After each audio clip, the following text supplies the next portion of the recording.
Today we've been blessed with brand new DLC info for BF1 and there's a lot to take in. But first, let me just reassure you, this isn't fake news 2.0, this is all real, honestly, I promise. Let's get stuck in. First things first, we now know the names of all 4 of the new DLC maps in the first DLC called They Shall Not Pass. Remembering of course that this is a French DLC, they are Verdun Heights, Fort Vaux, Soissons and Rupture. We had an idea of the map's style and direction when we were given some concept art fairly recently, but now we have actual images of the maps to dissect. Visually, based off the initial screenshots, I have to say they look pretty fantastic. Verdun Heights takes place in the opening barrage of the Battle of Verdun, and you're fighting upwards towards the Verdun fortresses.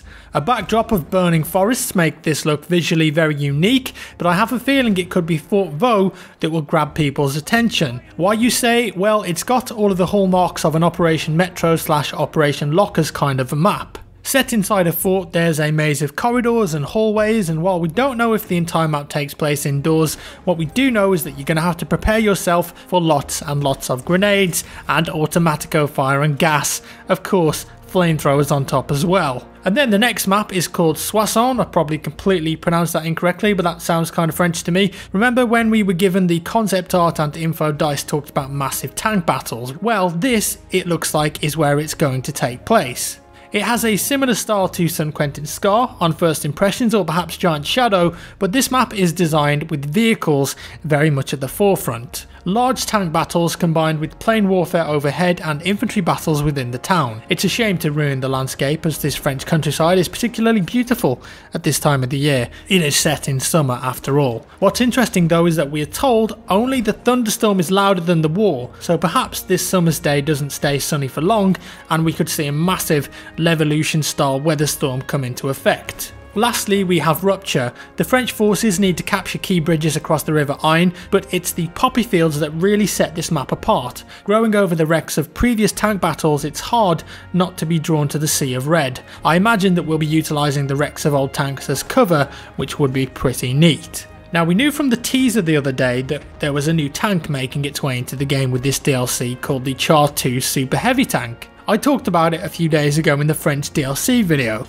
and whilst it's a big tank, I wasn't convinced that it was big enough to be a behemoth, but lo and behold, now we know that's exactly what it is. We have our first behemoth that can move around freely across the land. We don't know just yet if it's perhaps been scaled up a little bit, but it didn't look like it from the teaser, or how many people is this going to accommodate. In real life it took 12 crew to operate, but you can be fairly confident that in the game I think it's going to be around 6 to 8 people. I thought that maybe the German K-Wagon would be added in as well, and we could see 2 different behemoth types depending on the team, and also I had high hopes for epic tank battles between the K-Wagon and the Char 2C, but that won't happen unfortunately. We do however have a new normal tank, the French Saint-Chamond assault tank. This thing looks fairly similar in shape to the heavy tank that's already in the game, but the main thing you'll notice is the insane weapon at the front. It weighed 23 tons and had a crew of 8 people. A 75mm front cannon combined with 4 Hotchkiss machine guns was its main weaponry. It was actually the second French tank of the First World War. The Renault FT is already in the game of course, and 400 were manufactured between April 1917 and July 1918. By present day definitions it wouldn't actually be classified as a tank, but it's generally been accepted as such.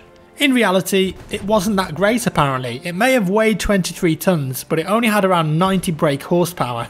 That's around 4 brake horsepower per ton, and when you also consider how long it was, almost 8 meters, it never really lived up to its full potential. It was essentially an armoured box with a load of guns in it, like many of the early tank designs of the First World War. What it did have though was an enhanced version of the famous Model 1897 Canon de 75, which was a field cannon fitted at the front of the tank. It was the world's first field gun fitted with a hydro-pneumatic recoil mechanism. Basically it had a field gun sticking out the front. A bit more technical than that of course, but it had been designed to carry it, but that's essentially what it was. It definitely fits the bill for something interesting and unique in the game for sure. Talking of weaponry, we're also going to see a new stationary weapon being added to the game. Similar to a field gun however, this is called the Siege Howitzer. and it will be operated by a single infantry player in the game. You aim it with indirect fire much like the mortars. The BL 9.2 inch howitzer was a heavy siege howitzer and formerly the primary barrage equipment of the British forces in France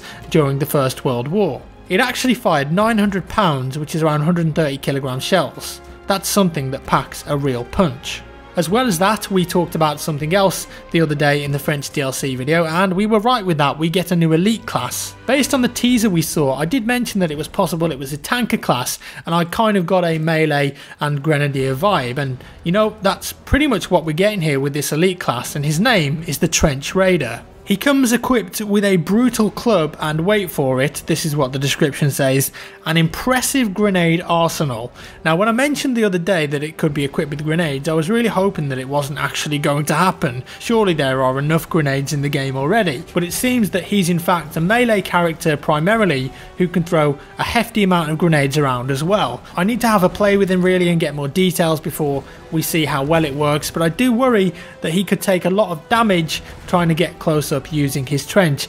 We'll see. Does the game need more grenade spam like this? I'd say probably not, but of course we won't see this elite class in the game that often, simply for the fact that it's an elite class pickup, and once he's dead it's going to be a while before it respawns. Finally, but certainly not least of all, a brand new game mode is coming to the first DLC called Frontlines. The description says it's an experience with a mix of conquest and rush as you fight for chain control of points in a tug-of-war frontline battle. Both teams fight for one flag at a time, and when this objective is captured, the action moves on to the next. And if you manage to capture the enemy's HQ control point, the game then turns into a rush style section where telegraph posts need to be attacked and defended. Now this may sound fairly familiar, and I think it is. It sounds a lot like Turning Point in Battlefront, and in fairness, Turning Point was a great game mode in Battlefront and I felt it was a great addition. And this was also a tug-of-war style game mode that could work really well in a World War I setting, so I think that this could turn out to be quite a popular mode if the maps are good. It combines rush and conquest, although you could argue that Operations is already doing that to a certain extent. Overall though, a good news post, and there's a lot of new stuff being added into this DLC, and I'm pretty excited for it now. 4 new maps which we expected, a new elite class, although time will tell how functional he turns out to be, a new behemoth tank as well as another standard tank, and that's not to mention the new game mode and perhaps new weaponry and gadgets that we'll be getting as well. Battlefield 1 really needs some new content right now to keep it fresh, so I'm excited for this DLC, and hopefully we don't have to wait too much longer to get a trailer to properly see the new maps and tanks in action. So there we go guys, that's it for this update video. I hope you enjoyed it, and let me know your thoughts in the comments down below. Thank you so much for watching, I love you guys lots, and I'll see you in the next one.